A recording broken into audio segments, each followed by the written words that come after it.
Hey guys, this is Man Shark Sub LPs.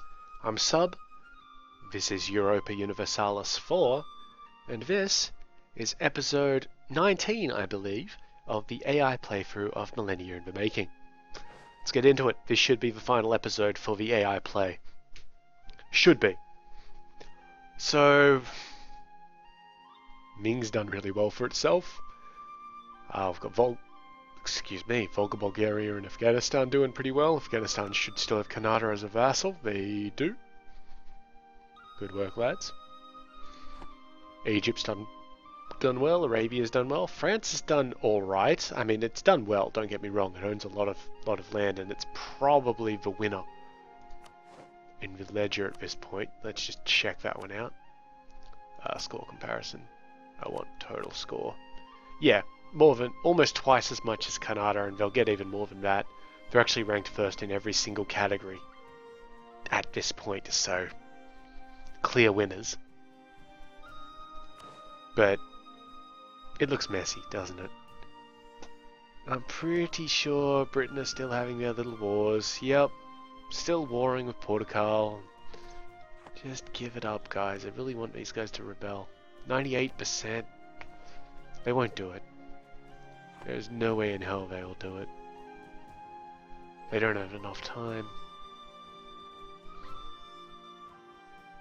Anyway, last episode we were talking about mission design. And I completely lost my train of thought, despite that being about 2 minutes ago for me.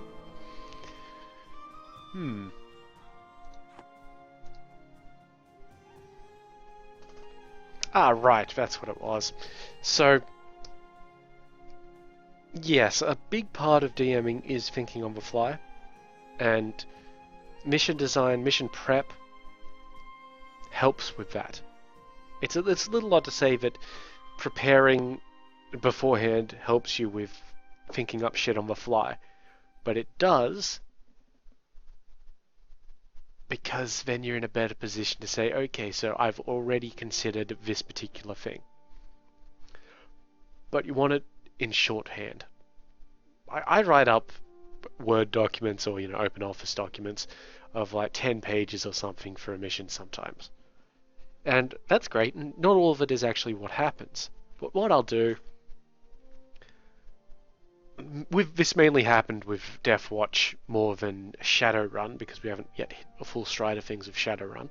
But I'll do a little overview, which would be like, okay, this is the planned synopsis for the mission. Easier to do in Deathwatch, because in Deathwatch, the players are being ordered to do something. They don't have the option of turning it down, really. Or they can turn it down, but it's not really a thing. I mean, they're Space Marines, for fuck's sake. Whereas in Shadowrun, they're sort of in business for themselves, so they can do what the fuck they want and just wear the consequences. So it was easier to do that with Deathwatch, but to just have a little mission synopsis. This is kind of the intent of the mission, this is the general theme, that sort of thing. I'll see if I can pull one up, to be honest. I'm actually not too sure if I have them sitting around on my laptop main screen, as it were. I totally do. Alright, so let's pull up Deathwatch 9th Mission Wake Up Call. I believe this was the Necron one, which was hilarious. Yes, it was. Okay, so just to summarize quickly, the kill team are once again sent after a Xenos artifact by Inquisitor Bellarist. This time, they have an accurate description of the artifact in question. It's known as Vol's Embrace, as well as a location. The artifact, while obviously of Eldar origin, is located on a distinctly non-Eldar world within the Slinar Drift star cluster. So you see, we're getting a bit of setting information here. Details of this region of space are scarce, although the Inquisitor attempts to inform the Marines as best she can. The kill team, that's the players, must, upon entering orbit of the target planet, pick where to land, traverse the planet's surface to the artifact's location, retrieve it, and leave the planet. Simple. There's our mission. You're going to a planet, picking a point to land, landing, finding the artifact, getting it, fucking off. Of course, it will not be so simple.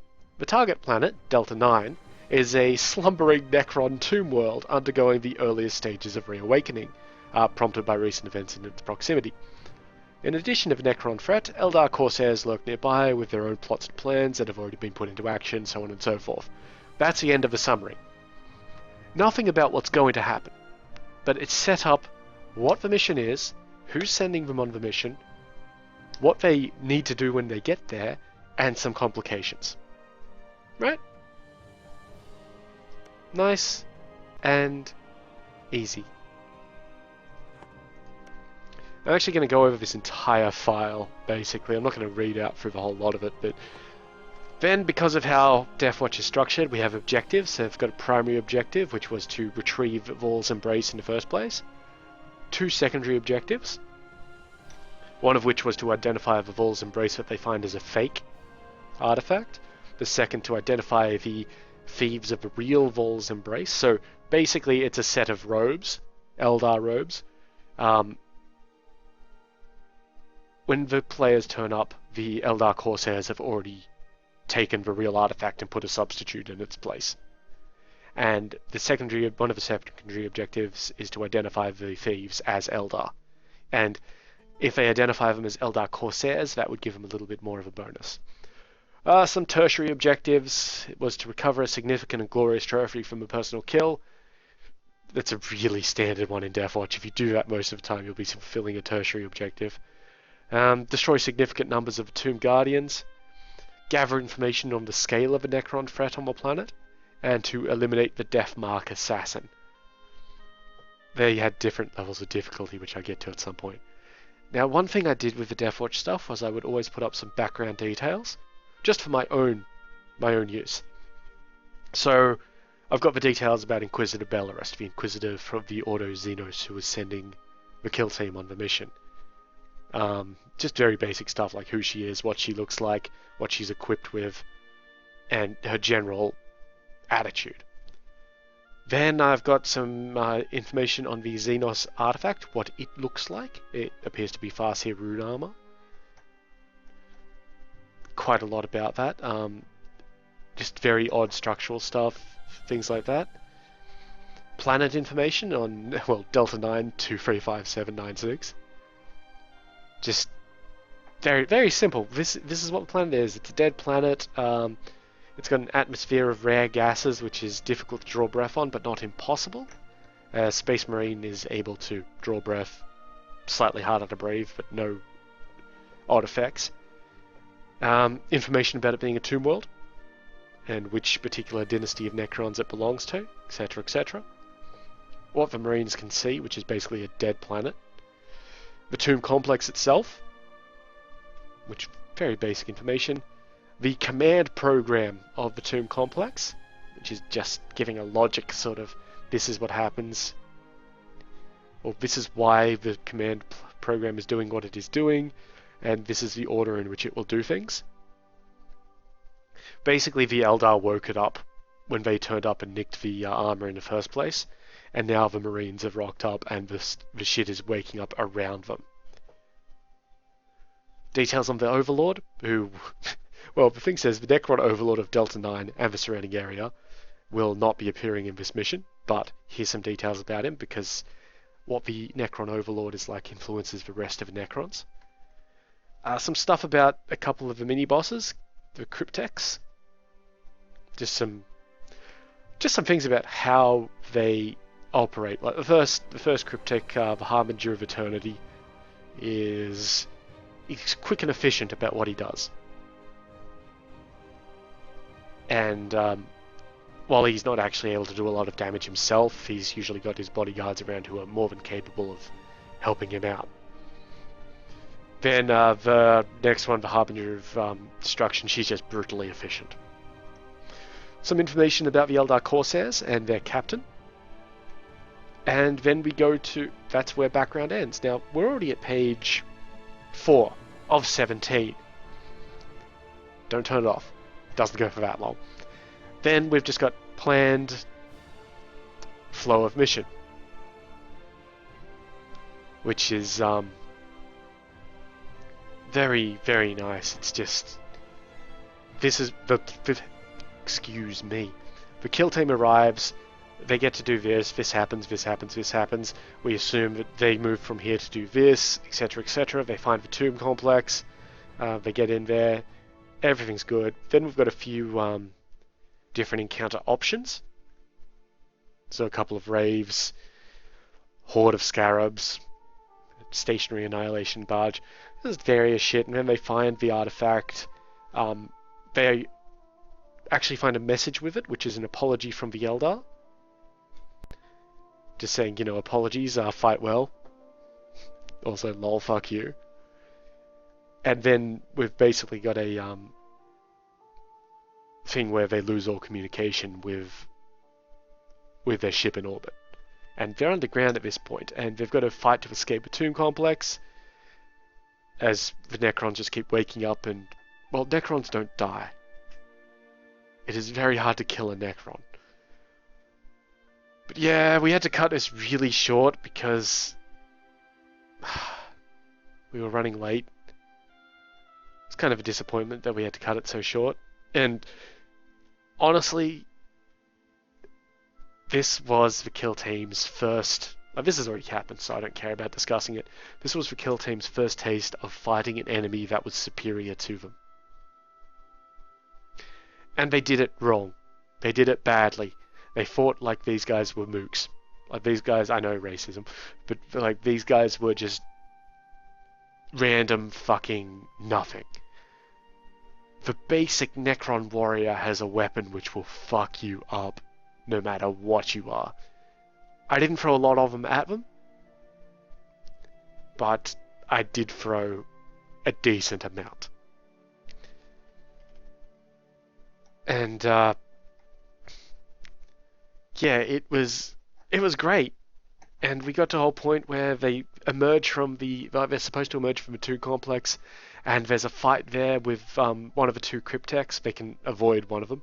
This particular one that they would have fought would have been the Harbinger of Destruction, who has amazing weaponry, and is honestly the easier of the two. The other one just stops you from doing anything. But basically, they got the shits of this mission because Necrons do things differently, and there was a whole, oh, this doesn't make any sense, and like it's not supposed to. If anybody knows anything about the 40k universe, what the Necrons do is not supposed to make sense to like the other participants in that universe. They're eldritch abominations, basically. And the specific thing that they got really shirty at was some of the Tomb Guard, I think it was, or the Lich Guard. One of them had, like, I had a pair of them in one of the encounters. One of them with the giant Eviscerator sword, and the other one with a heavy shield. And the thing with the shield is, it was a force field, so any attack against it, ranged attack in particular, had a very high chance to be stopped, and then another high chance to be redirected at the original firer of the attack. It happened once, and I think at that point they decided, fuck it, let's just go all out, and, well, they should have retreated. And they had plenty of chance to, but whatever. We're actually about to end the game. We're at 1819, and the game should end in 1821. So we're going to see what happens when we do that, but I will continue to talk about mission design. Yeah, so after the fight with the Cryptek, you know, the mission was over and all that sort of thing. Then we've got a breakdown in here of, because Deathwatch is such a well-designed system, in my opinion. They get a particular amount of equipment points for each objective, so I've got the breakdown there. Got breakdown of experience that they'd be getting. Then I've got stat blocks for the next 8 pages. So of their foes, just scrolling down through here. Pretty easy to type out as well, these ones. Yeah, seriously, the the cryptechs were insane. But yeah, so that's basically what I would do. I'd have an overview, or very, very brief synopsis, background details if required, flow of mission, and then stat blocks. and I usually find that to be quite simple, quite easy to use.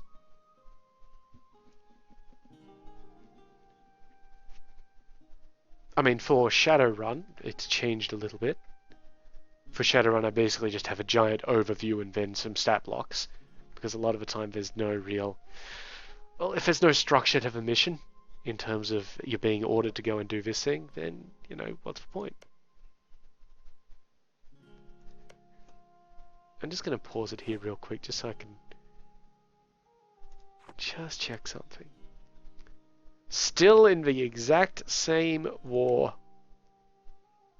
Hello. They did rebel. The German West Indies did rebel. They are no longer,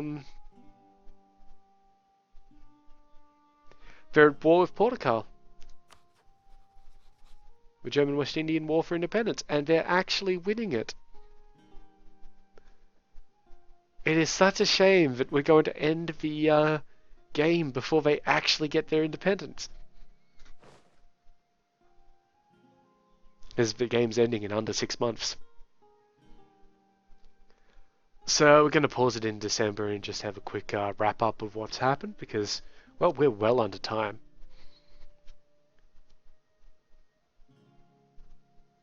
Okay, that's October.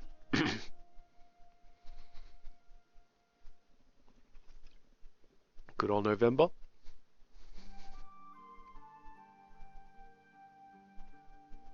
Alright, let's have a look. So France, still being France, it's actually at war with a few different places right now for some reason. Mali didn't do much with itself. Egypt did very well for itself. I'll say that straight up. They did. Arabia did alright. They sort of fell behind here a bit. They let Abyssinia go. Britain did alright. I mean, not terrifically, but alright. Afghanistan did very well. Volga Bulgaria, they sort of existed. Ming did superbly. Absolutely superbly. Portugal did very nicely as well. They got their expansion on, as did Valencia.